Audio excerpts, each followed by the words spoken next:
Let's see what is God's plan on your remarriage. So जब आप तैयार होंगे इस मैसेज को सुनने के लिए, मुझे विश्वास है तभी ये मैसेज आपके क्रॉस आएगा in the correct time, because this is high time to for you to listen to this message now. So let's see कि are you ready for the remarriage, because what God is telling me honestly is that कि you had been through a very very traumatic marriage, you had been through a very, your spouse was very derogatory, your spouse was, जिसको हम लोग लीचड़ और नीच कहते हैं ना, तो लेमैन लैंग्वेज में, तो योर स्पाउस वॉज एक्सट्रीमली,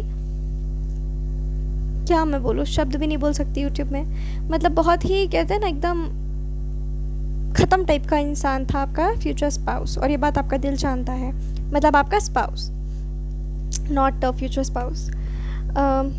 तो बहुत ही ख़त्म टाइप का इंसान था आपका spouse. And you had a very very traumatic marriage, a very very traumatic experience with that person is what I can see. पर एक चीज़ मैं बता दूँ आप लोगों को ना, जो मुझे चैनल हो रहा है, कि आप लोगों ने ना बहुत लोगों की दुआएं ली हैं, ठीक है, मतलब आपका खाता दुआओं से भरा हुआ है, is what I can foresee in your cards intuitively also, okay? तो ये बात भगवान आपको बताना चाहते हैं. बहुत दुआएं हैं आपके साथ, बहुत दुआएं हैं जो आपके लिए प्रोटेक्शन से बढ़कर काम कर रही हैं, ठीक है. Yes. And you were extremely hurt in your previous marriage और marriages, you could had married multiple times, and आपको ऐसा लगा कि you were extremely hurt from this concept of marriage itself, okay? So let's see what God wants to tell you regarding your remarriage, because what God is telling you is there is still plans for you in my store, okay?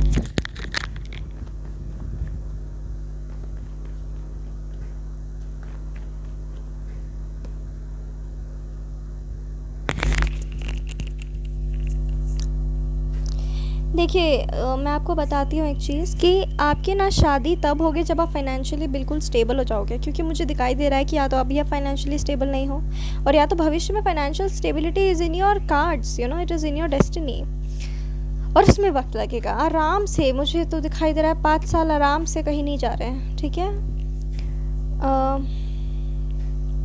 कई साल लगेंगे, minimum 3 और maximum 5, ठीक है. Financial stability आपकी जब हो जाएगी तब जाके मैरिज के बारे में कोई भी चर्चा होगी आपके लिए, ये मैं देख रही हूँ.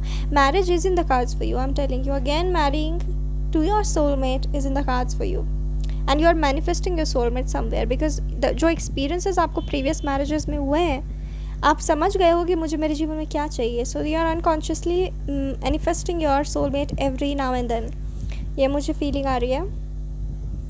और इस बार आप शादी को एक चांस नहीं दे रहे हो, आप प्यार को एक चांस दे रहे हो. This is what God is telling me, okay. अभी तो स्टेबिलिटी आएगी आपकी लाइफ में, तब जाकर आप कुछ करोगे, मुझे ऐसा लगता है, ठीक है. तब जाके शादी will naturally come in your life, ये मैं देख पा रही हूँ. फाइनेंशियल स्टेबिलिटी होगी आपकी पहले, 2 से 2.5 साल तो कहीं नहीं जा रहे हैं आपके, ठीक है. और अगर आपको किसी भी चीज़ की ना हरी नहीं करनी है, this is what God wants to tell you. बहुत सारे विचार आपके मन में आते होंगे, एहसास आपके मन में आते होंगे, लेकिन आपको वरी नहीं करना है किसी चीज़ को लेकर के. आपको ये लगता होगा मैं अकेली रह जाऊँगी, मुझे कौन देखेगा, यू नो, शादी कर लूँ क्या, मैट्रिमोनियल साइट्स पे डाल दूँ क्या, यू नो, ये सब आपको महसूस होता होगा. तो आपको यही बोलना चाह रहा है कि मत चिंता करो, सही वक्त पर तुम्हारे साथ सब कुछ हो जाएगा. तुम अकेले नहीं मर रहे हो, तुमको कोई तकलीफ़ नहीं दे रहा है, एवरीथिंग विल बी ओके. लेकिन you need this time off, okay.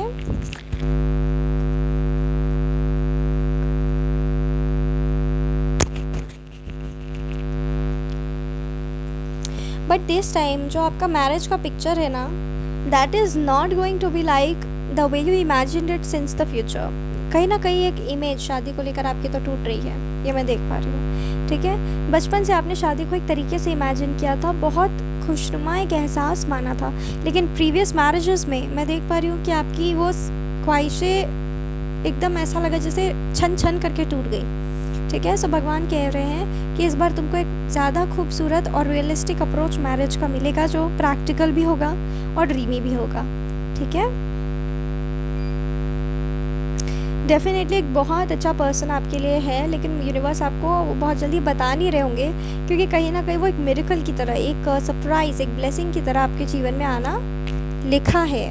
और उसके पहले, और वो इसलिए भी नहीं बता रहे हैं क्योंकि आपको उसके पहले बहुत सारा काम करना है अपने जीवन में जो इक्वली इम्पॉर्टेंट है, ठीक है। तो भगवान यही कह रहे हैं कि जब सही समय आएगा तभी मैं तुम्हें रिवील करूँगा, ताकि तुम्हारे बाकी के काम खराब ना हो जाए, ठीक है। जितना हो सके आप अकेले रहें, जितना हो सके आप मेडिटेटिव स्टेट में रहें, जितना हो सके आप वही करें जो आपका दिल कह रहा है करने को। अगर आपका दिल कह रहा है अकेले रहना है, भाई मुझे नहीं बात करनी है, अभी किसी से मत करो। Don't force yourself unnecessarily, because अभी भी मैं देख पा रही हूँ वो हीलिंग कंप्लीट नहीं हुई है आपकी, ठीक है।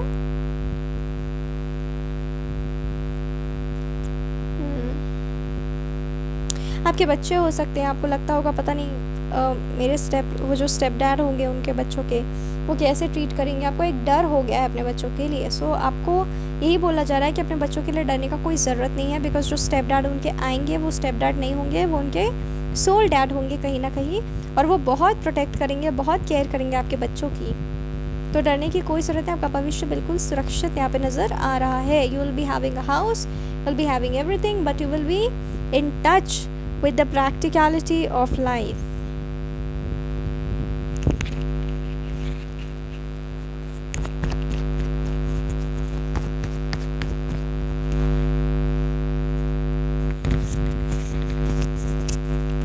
डेफिनेटली जिन लोगों ने आपका बुरा किया है ना, मैं देख पा रही हूँ, they are crying right now when you are seeing this reading. इसलिए नहीं क्योंकि उनको रियलाइज़ हो गया कि उन्होंने आपके साथ बुरा किया है, बट इसीलिए क्योंकि उनको उनका कर्मा मिल रहा है। सो उनको लग रहा है वही ज़ोर ज़ोर से, so they are literally crying. Definitely जो भी ये रीडिंग देख रहे हैं, ये मैरिज इज़ फॉर यू, ठीक है। होगी शादी, लेकिन जल्दी नहीं होगी, अच्छा खासा वक्त लगेगा, जो बहुत ज़रूरी है आपके सही शादी के संचालन के लिए। ये बात आप याद रखें।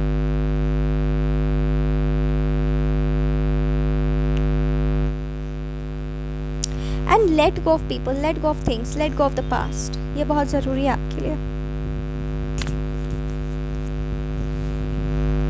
Late go of your pains. पकड़ के नहीं बैठ जाना है पेन्स को कि मेरे साथ ऐसा हुआ, मेरे साथ ऐसा हुआ। ठीक है, acknowledge your pains, you can cry also, लेकिन you have to let it go at the end of the day, and please remember this, ठीक है। So this was your reading, people, and God bless you.